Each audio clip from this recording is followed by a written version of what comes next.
And then, yep, questions in the chat. So we're actually going to get started with our wonderful CTO, Mike Frantini. Mike Frantini is on our call, and he is going to join us and talk to us just a little bit about why Google Meet, how kind of the timeline of how all this went down. So thanks, Mike, for being here.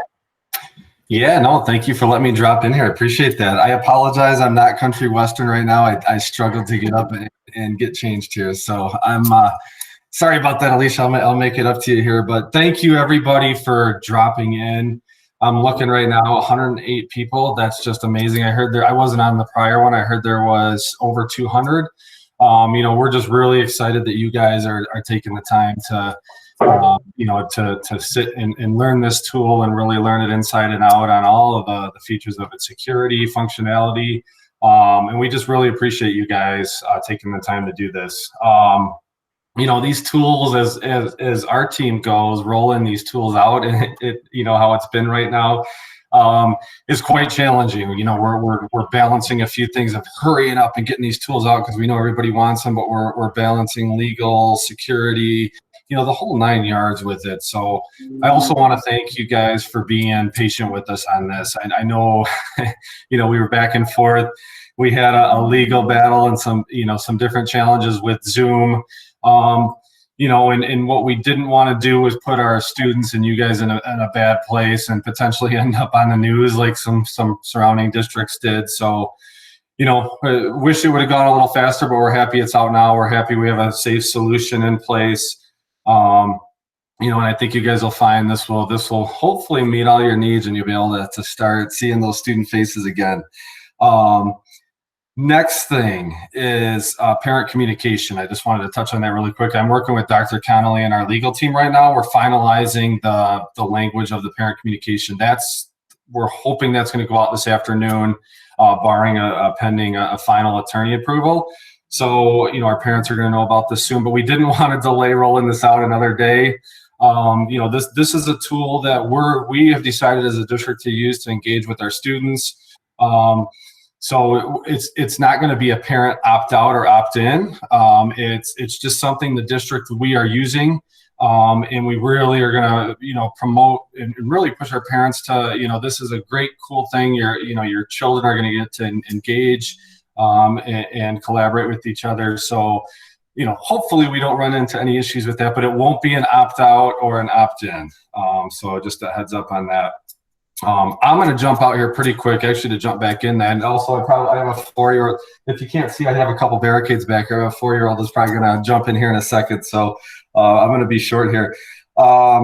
Last thing, just please let us know. We're doing our best as a team to support you in any way we can. Alicia's doing a great job with these tech slams. We're trying to really round out that instructional side as well as the security and technical side. So please reach out to myself or the team with any concerns or anything you may have, and I may try to jump on at the end of this. And if there's any specific questions for me, I'll try to answer those. And besides that, have fun. Learn what you can here, and by all means, this is an ongoing process. We're all kind of feeling this out together. So don't cut it over one small and a great tool. With that, I get out of the way and hand it back over to Alicia. Okay, thanks a lot, Mike. Okay, so let's get going. The way that I'm going to talk about the different kind of points for Google Meet is I'm going to start by talking about the kind of 2 best ways to create Google Meets for use with students. And then we'll look at Google Meet and some of its functionality, some of the extensions that we've pushed out, what you can do, what students can do, what they cannot do, kind of some of the ways that you can use different functions with Google Meet. Then we'll talk about some security concerns, guidelines, expectations, those kinds of things. And then we'll have time for questions. So like I said, I will stay here until the last person has left. So any question you have, I will stay and talk to you about it. You can also drop your questions in the chat, and I'll kind of stop along the way to look at those chat questions as well. So I'm going to go ahead and get started, and I'm going to share my screen. Now, you might need to turn off your grid view in order to see my screen nice and big. And so you would just click on that little grid view at the top if you don't want to see that. Okay, so everybody should see this rainbow classroom. Do you guys see that? Thumbs up, or if somebody could say yes, we see it. Looks good. Okay, I see some thumbs up. Thank you. So the number one thing to know is you may have created Google Meets already with Calendar. We do not want to create Google Meets for students with Calendar. That is the least secure way to create Google Meets for use with students, okay? The number one most recommended way to create Google Meets for students is to use Google Classroom integration. That is hands down the easiest way to do it and the most secure. To do that, you see here, I've got my Google Classroom, and then I'll just have to do this setting change one time. So I will click the little gear icon. I will scroll down to where I see the Meet icon, and then I'll turn it on, and then I click Save. Okay. So now you can see up at the top, I can see Meet link, and there's the link to my Google Meet Hangout link for students. So that is all that I ever need to do. If for some reason I want to toggle that off, I can. Alicia, yeah, we need to stop you because so many of us are not looking at what you're looking at. We haven't been able to find it yet. Sorry to interrupt. Okay. Oh, that's okay. Thanks. Thanks for letting me know. So like I said, you might need to disable the grid function so that my screen should get bigger. Matt, if you have a suggestion as well. I think you also unpin. You have to unpin.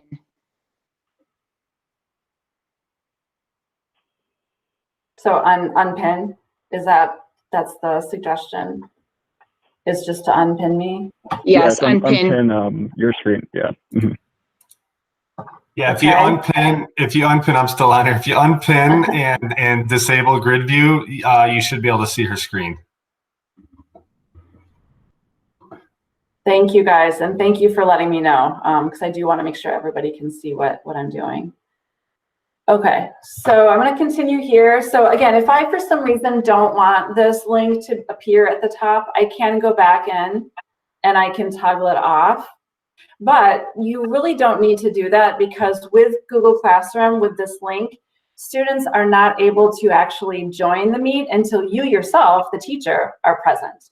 So it's almost like a locked classroom, right? So students cannot, even if it's like 8 o'clock p.m. and they and their friends are going to try to meet together using your link, they can't do it because you, the teacher, are not actually in the link, in the Meet.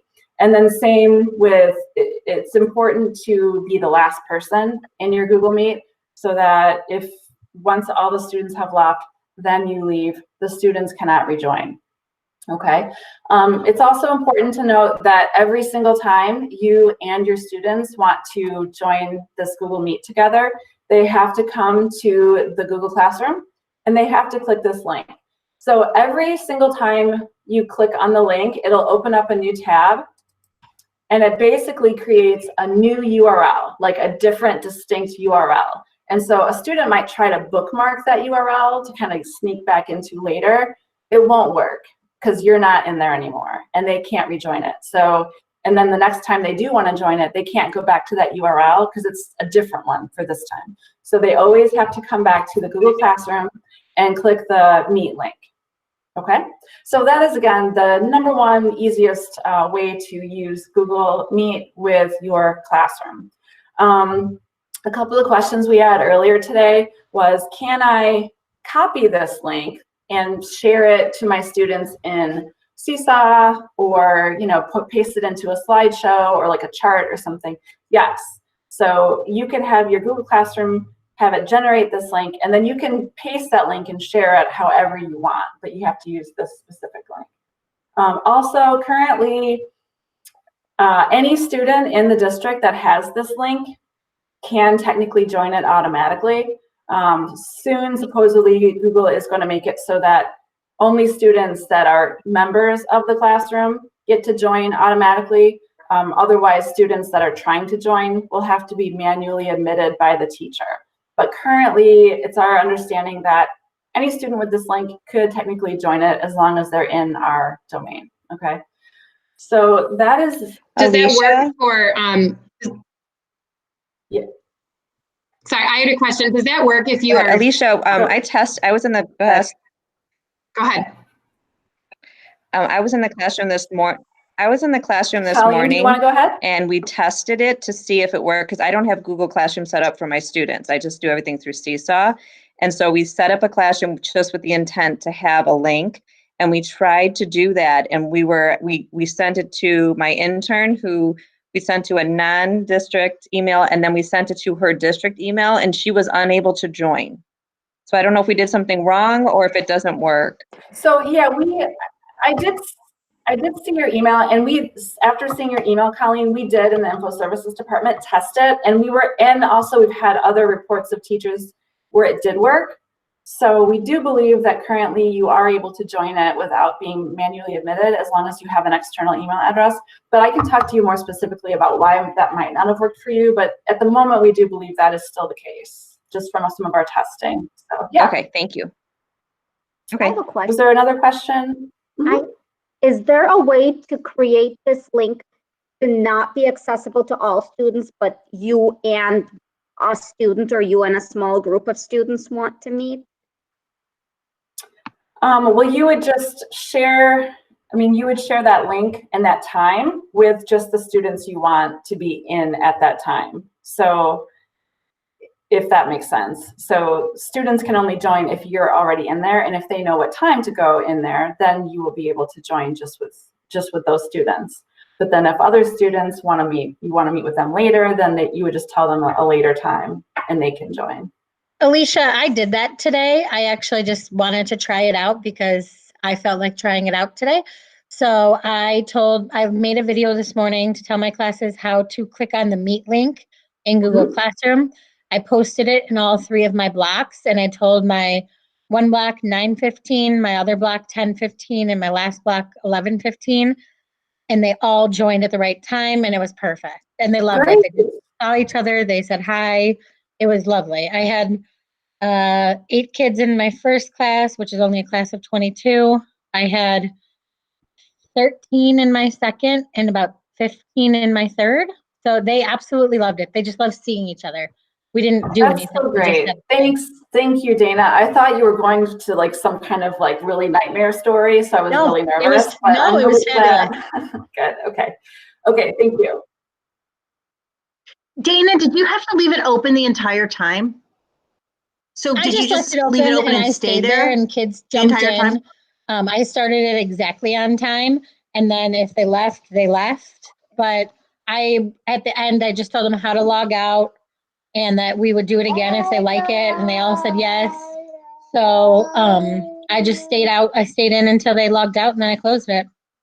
Excellent. Thank you. Okay. Because in theory, if you walked away, I don't know, to get a drink or something, like kids could be on there without you, right? Yeah. If you leave it open. Okay. If it was So you open, have yeah. Okay, I'm going to move on just because I want to make sure that we get the bulk of it done kind of by 2:30. So I'm going to move on. So Google Classroom, #1 recommended way to have your kids join a Google Meet. However, if you do not have Google Classroom, the other way that you can securely have students join a Google meeting is by going to either your little waffle here and choosing Meet, or you get to the exact same place by typing in meet.google.com. Okay, so as teachers, we have the ability to join a meeting and start a meeting. Students, when they go to the screen, they only have the option to join a meeting. So students cannot start their own meeting, okay? So you would click join a meeting. Now here is critical. You must type in basically a nickname. So it says you can leave it blank, but don't leave it blank. That kind of makes it a less secure link. So by giving it a nickname, it creates those unique URLs every single time you do this. So I would suggest a meeting nickname, something like your last name, District 21, and then maybe your school name. And then you click continue. And now you've created this meeting and you're ready to join. So basically you would do this right before your meeting were to start.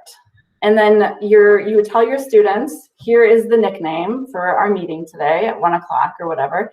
And so students would also have to go to meet.google.com and type in the nickname that you gave them.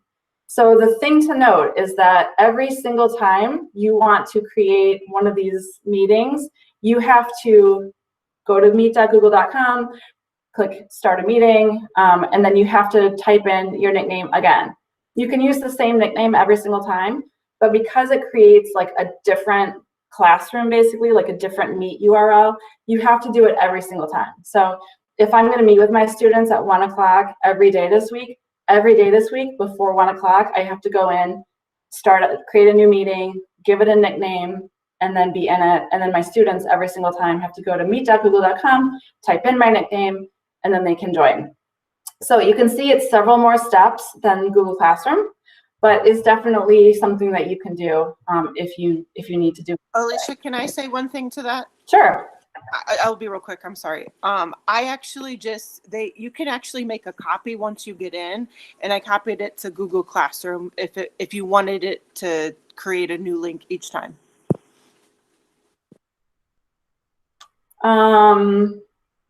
Okay, I'm not 100%. That's what I did this morning. It worked out pretty well because I didn't know you could join via Google Classroom automatically. Got it. Okay.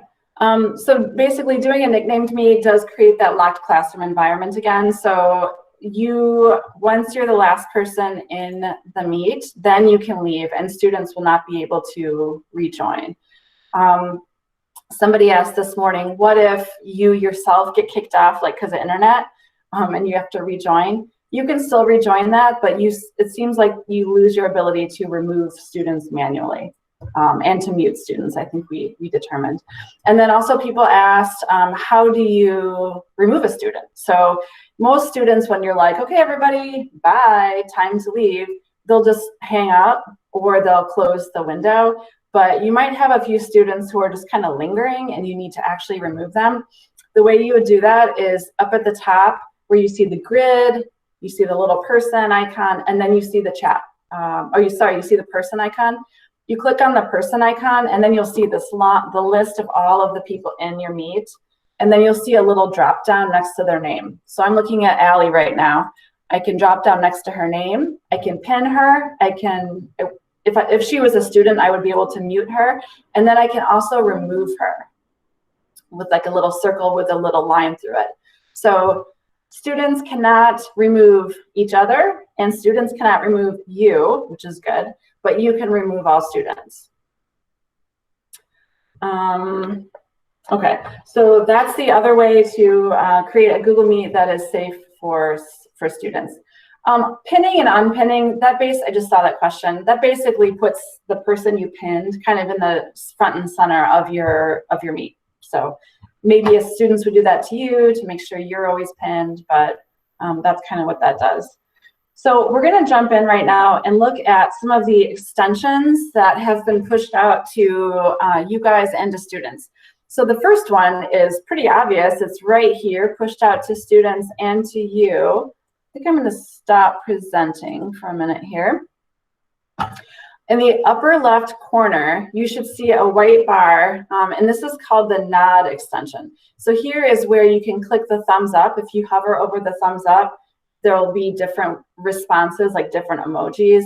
And so it's like a way to get some feedback from your students. So like, how does this make you feel? Maybe, you know, like that. Does everybody understand? Check for understanding. They can do thumbs up, thumbs down. That's what that means.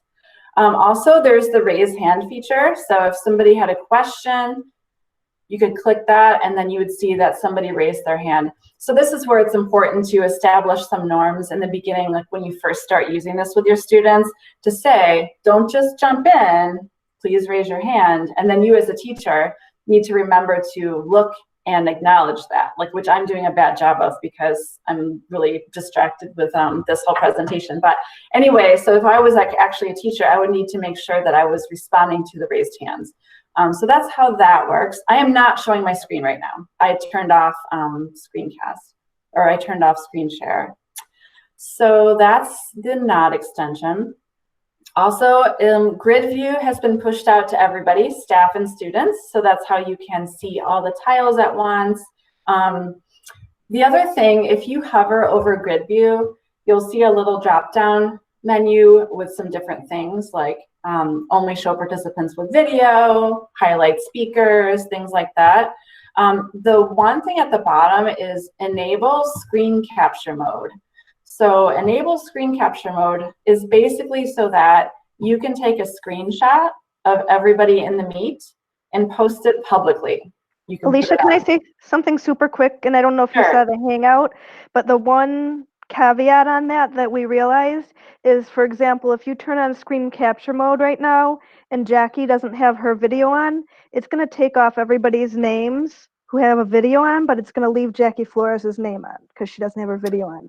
So we discovered that about 10 minutes ago, so we might want to talk about that a little bit more later, but just as a caveat that it doesn't take out the names if their video is not being shown. Okay, that's really good to know. Thank you, Jody. So basically the idea was you can then safely share a picture on like either Twitter or send it to your parents on Seesaw or in an email or whatever. Because when everybody is on video and you enable screen capture mode, it just removes everybody's name and it lets you take a screenshot, and then it's the faces are okay, but we don't want names connected. And then also with that, you need to make sure that all of the students who are in your call have publishing permission set to yes. So what Jody's saying is if people do not have video enabled, like many people here are not video enabled, it still shows their name. So you might need to say, okay, everybody, we're going to do a screenshot, make sure you're on video, and then, you know, do that. But we can't require students to be on video either. So it's just something to kind of, that's what that's for. That's how that works. But it does need to be all video. Thank you, Jody. And then the other extension that was pushed out just to students is called Push to Talk. And so this extension makes it so that students, when they first join your Meet, they're automatically muted, which is pretty awesome. So that way it might not be quite so loud as everybody's filtering in. So students are automatically on mute. In order to talk, they have to either push and hold the space bar down to talk, or they can tap the space bar and it'll toggle on and off their mute button. We did not push that out to staff. You can add that for yourself if you need to, but that one is out to all students. And then I am gonna share my screen here once more. And we'll just look at the table of other functions in this Google Meet guidance document. So if you scroll down in this guidance doc, you can see this table, and it's a really nice kind of visual of what you can do and what students can do. So basically, like I said, you can create a Meet, students cannot. Students cannot mute each other, but you can. Everybody can turn their own camera on and off. Everybody can raise their hand. Everybody, including students, can share their screen. They can present their screen. But you as the teacher do have the ability to stop someone from screen sharing. Students cannot stop one another. You can kick people out of a Meet. Only you can record. And you can, if a non-district person needs to join the Meet for some reason, like generally that's not suggested. We prefer not to have external addresses joining the Meets, but for some teletherapy purposes and maybe some other reasons, if you do need to do that, you, the teacher, can enable and manually admit external addresses. Unlike Zoom, Google Meet currently does not have an integrated whiteboard and breakout room feature, but there are ways that you can still use whiteboard functionality with Google Meet, and then you can also kind of create breakout rooms. So the links here show you how to do that.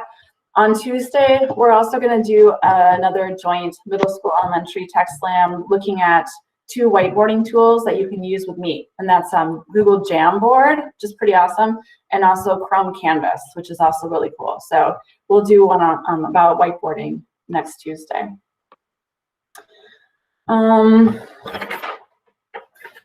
I think that's it. Are there any other questions that anybody has about functionality?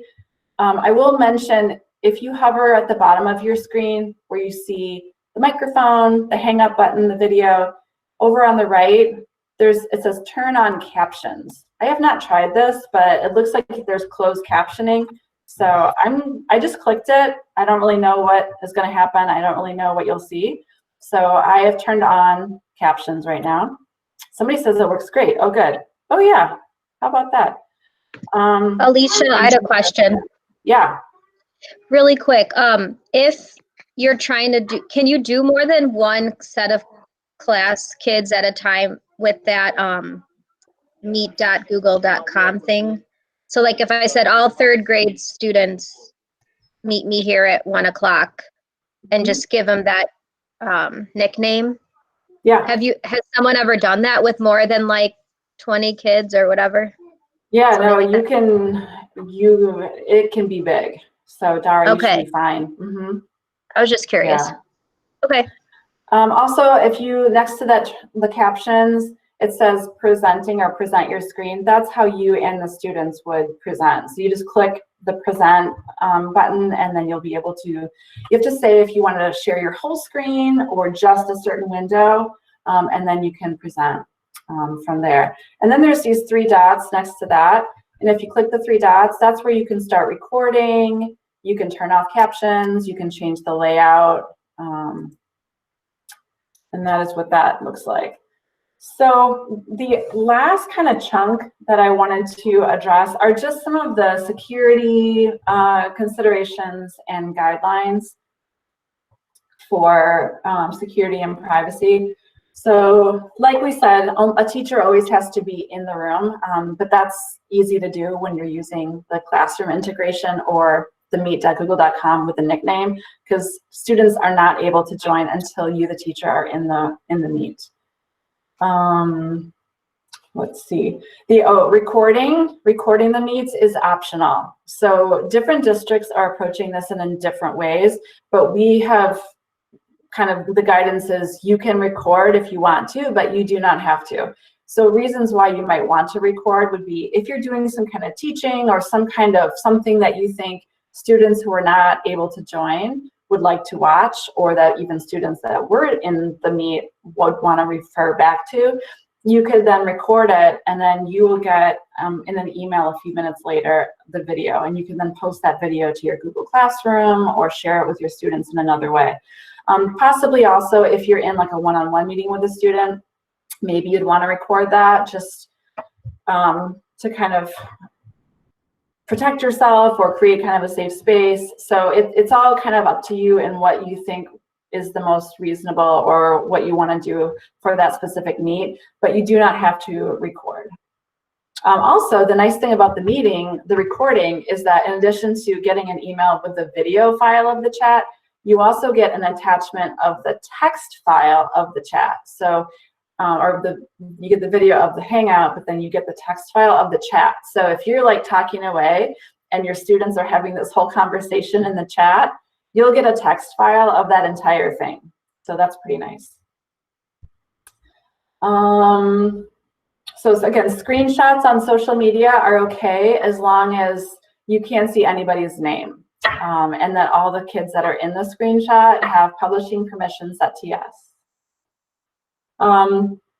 You do want to start, especially the first time you meet with students, to establish some expectations for the meets, like appropriate, potentially clothing, backgrounds. I know my husband is a teacher in a high school, and so they've had to talk to their students about what's appropriate in a background, because sometimes some of their high school students are like trying to like surreptitiously place things that are inappropriate in their backgrounds. So just things like that about using the hand raising feature. Remind them that this isn't private. You know, this is a public, potentially recorded meet. We do ask that you only do meets during school hours. If there's a reason why you feel like that you want to hold a meet that's outside of school hours, just contact your principal, and we can kind of talk about it on a case-by-case basis. But in general, these should only happen during school hours. And again, like Mike said, a parent letter is being sent out really soon. And so there'll be information for them too. And then on the YouTube channel, there are 2 videos specifically for parents and students to see how to connect to Meet started with Google Classroom, and also a Meet started without Google Classroom. So those could be good resources for your students. You could share it with your students as well. So that's pretty much it. I am going to look at the chat, and if anybody has questions too, please feel free to jump in. I had a question about co-teachers. So I'm in a couple different classrooms with multiple teachers. So when you when somebody generates that link, if we both want to go in and be a part of a Meet, can we do that? Do we just, and we'll all just automatically be in there, or? Yes, so that's a good question. So yeah, if you're co-teachers in a classroom, you can both be in it. However, Matt, correct me if I'm wrong, but the first one to join is the only one that can, is it delete people and mute people? Is that right, Matt? Yes, so they're the only ones that can mute and remove people from the chat. Okay. So the first person in there can do that. Perfect. Okay. Yeah. And then people are asking too about where does the video file save? It does save in a folder in your Google Drive called Meet Recordings.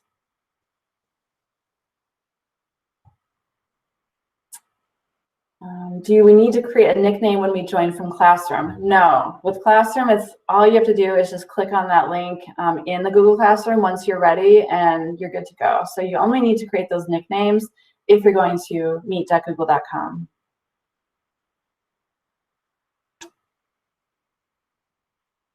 Some students who could not see the code in Classroom today. And Lisa, you had enabled that code. You had turned on your settings to toggle it on.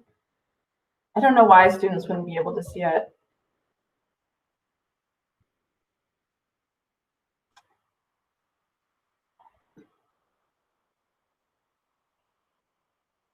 Yeah, so just you only need the web. You don't need a special app or anything for students to use Google Meet. It's just the web or Classroom.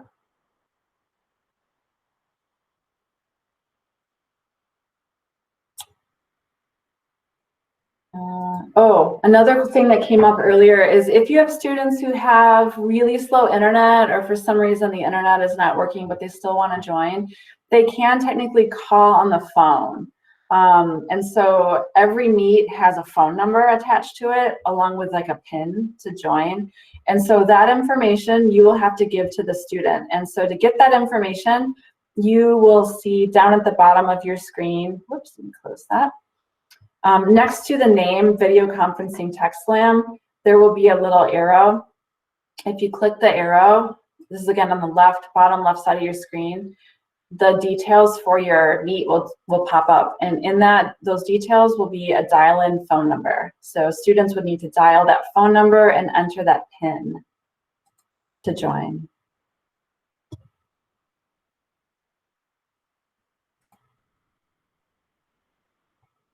Oh, I'll drop in the sign-in sheet again, just in case anybody didn't get it. And again, this is just if you want CPDUs. There we go.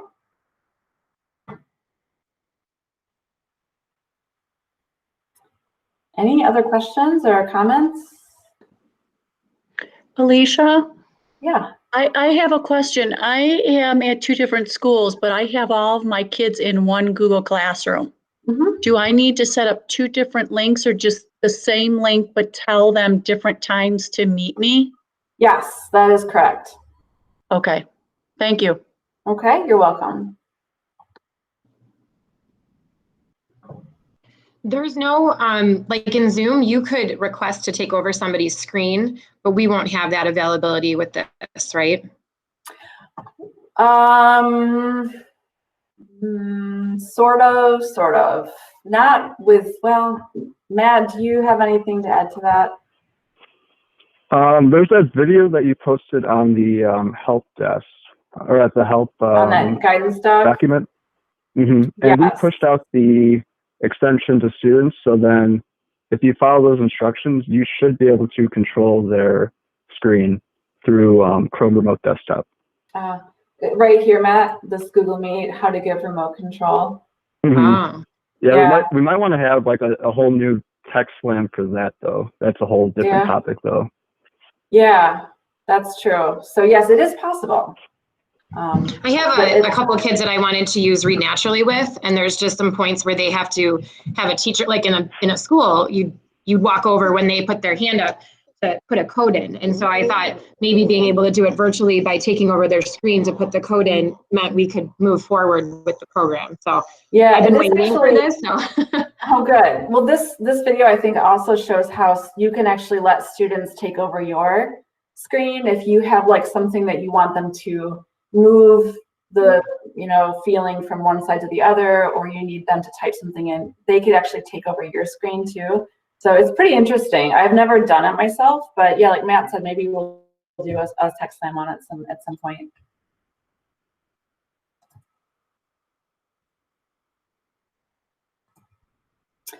So like I said, I'm just here until the last person is here. So feel free to leave the meeting. Thanks for coming, or stick around and we can keep talking and answering questions.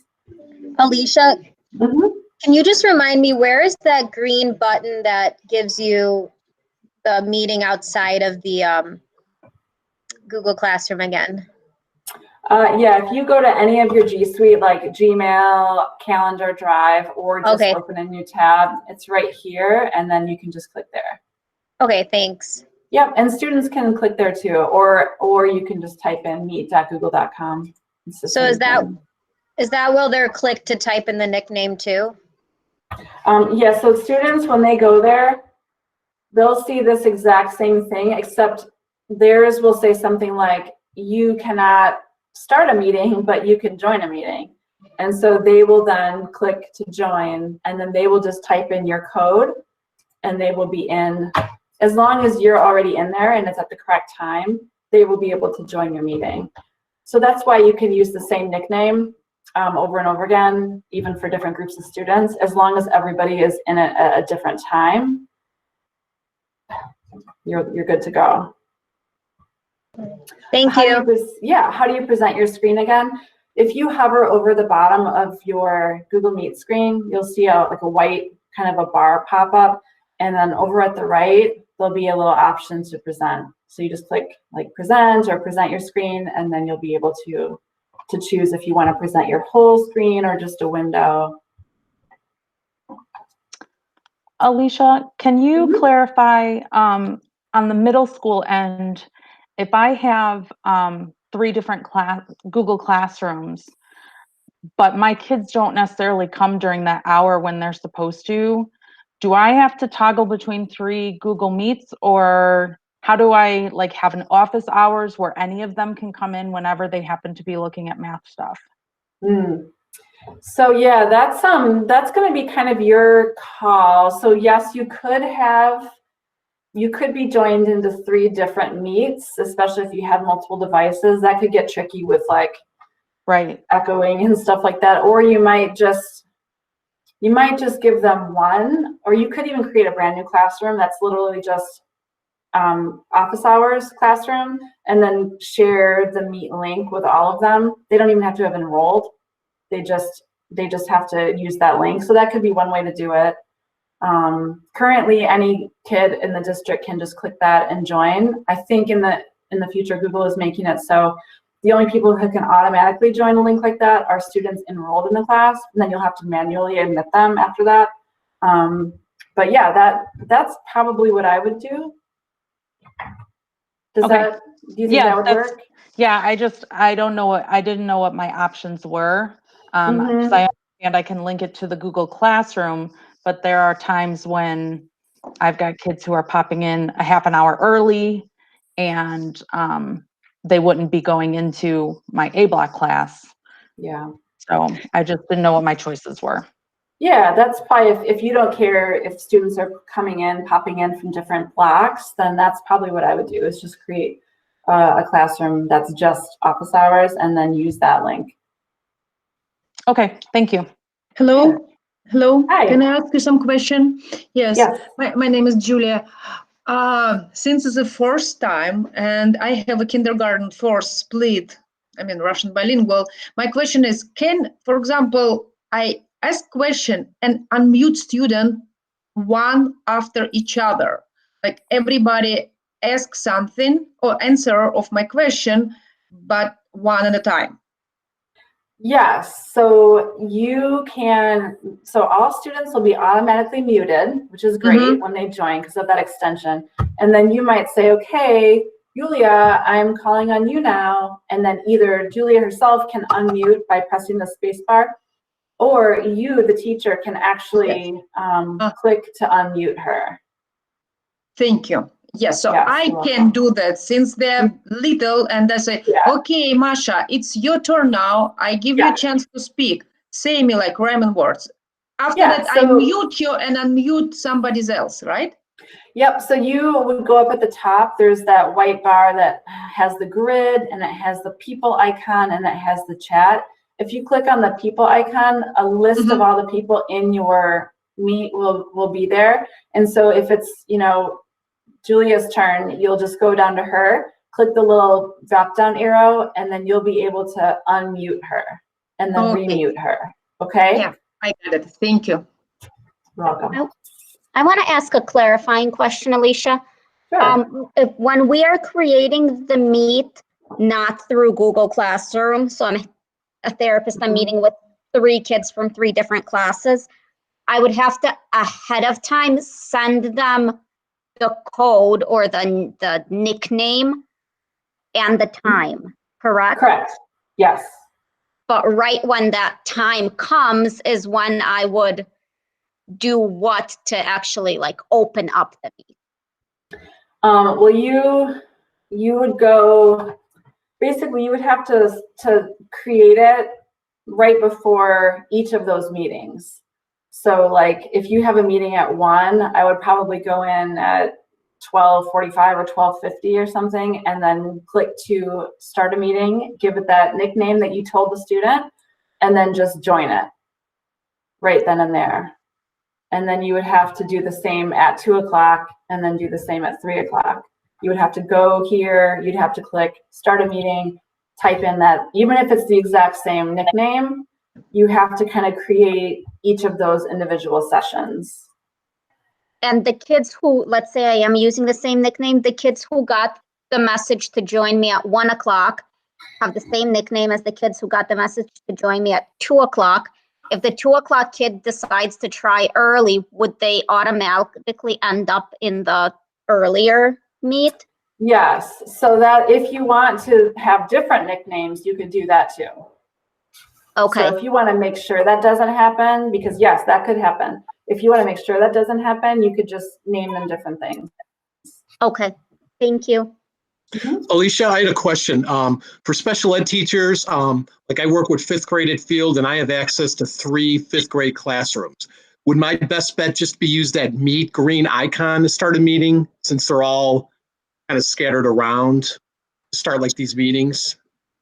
Yes, you could do that. You could also create a classroom that just is like meetings or Google Meet or something and just name it something, and you don't even have to have them enroll. You just need that link, and then you could share that link with them, and then you wouldn't need to go through the steps of every time creating that nickname. So that might be the kind of simplest way to do it. Or yes, you could go each time and just create each of those sessions like one off. Okay. And then for that nickname part, you mentioned the code. Do we see that code when we type in the nickname? Is that where we get the code to send the students? Yeah, so you'll be prompted to join or start a meeting. You just click on it, and then you will just type in like whatever your nickname is that you want. And then you would click continue. And once you click continue, it's like ready. It's right there. That's why I suggest to just do it right before you're going to start it. Even if you've told the students the day before, like, here's the code, all you have to do at that time is like type in that code, that nickname. Okay, thank you. Yeah, okay. Mm-hmm. Alicia, can I say one thing real quick? Yes. I've been in and out. I've been in and out, and when I left, there was a talk about a few extensions having some bugs. I just wanted everybody to be aware that these extensions are all very new. They're going to be dynamic. So, for instance, somebody had mentioned that in screen capture mode, when a person doesn't have their video showing, their name shows, little bugs like that, just keep an eye on that, because these developers are taking feedback and correcting these and enhancing these extensions. So keep an eye on all these little bugs you're seeing and watch for those to probably go away fairly quick, because they're getting hit with this big time now, and they're going to want to really, make this great for people. So these are dynamic extensions. They'll be updated, changed, and enhanced as we go. And you're always welcome to leave feedback too on some of these if you go to the Chrome store. So, we always try to leave feedback, and whether it's a feature request or whatever it may be. And they'll generally, if you get a pretty good developer, act pretty quick on it and make that. So that was it. I'm not sure if you covered that, Alicia. I just want everybody to know that those thank you. Probably be fixed here. So yeah, that's a good point. That's true. They keep getting better as people give them feedback, for sure. Connie, you said, are these meetings linked or posted into our Google Calendar? Do you need these text slams? They're not in your Google Calendar. They're just linked on the virtual CCSD text slams. Yeah, I'm sorry. I meant when we make a meeting with a student. Oh, got it. Sorry. No. So the only time that you're going to be using Google Calendar is if you're doing one for just staff and you want to just create an event, invite some staff, add that Hangout, the conferencing feature. So no, these will not be in your calendar. So if you want to add it yourself, just like as a reminder, you could create that, but you would not in any way link create a calendar event and then add in the conferencing in that manner with students. Okay, so that's not a possible option? No. Okay. No. So that's really just for staff. Okay, yeah, I'm kind of in the same position as Tony Oz that just spoke. I'm a speech therapist, and I have 45 students in many different classrooms, and we don't even use Google Classroom. So I have a bunch of unique questions that maybe I'll leave till the end. Sure. Okay. Yes, I'm going to be here, so yep. Okay, feel free. thank you so much. Yeah. Hi, Alicia. This is Hi, Laura. How are you? Hi, Lori. Good. How are you? Good, good. If you want to schedule a Google Meet ahead of time, can you, do you have to copy the code and put it in a document ahead of time? Or does it have to be like that day, the same day? Do you mean, are you talking, Laura, about using it with Google Classroom, that integration, or the not Google Classroom? Yes, Google Classroom. With Google Classroom, but using a document. I use the Google Classroom, but I usually put up a document and they follow whatever they are doing. Yes. So Laura, all you will need to do is copy this and paste it into your document. Excellent. Okay. And it's the same every day. It's the same every day. Excellent. Yeah. Okay. Thank you so much. Because you're using this Google Classroom, this never changes. So that's why this is just so much easier. But then the other option is just if you just don't have this. So yeah. Thank you so much. Thank you. Welcome.